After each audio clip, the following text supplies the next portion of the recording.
ইব্রাহিমকে, নাজমুল হাসানকে সামেন বৃত্তি শাখার নাজমুলকে স্যারের পক্ষ থেকে, মাদ্রাসার পক্ষ থেকে স্যারের হাত থেকে পুরস্কার নেওয়ার জন্য আমি আহ্বান করছি। নাজমুল কোথায়? সবার তাকবীর দাও, নারায়ে তাকবীর, নারায়ে রিসালাত। এদিকে ঠিক আছে। আচ্ছা, এই মুহূর্তে সর্বশেষ যে পুরস্কার নেবেন আমাদের মাদ্রাসার আরেকজন মেধাবী ছাত্র সাদেস আলিমের মোহাম্মদ আলিম হোসেন।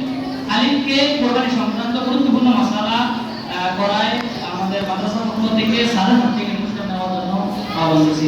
সকলে বলো নারায়ে তাকবীর, নারায়ে রিসালাত।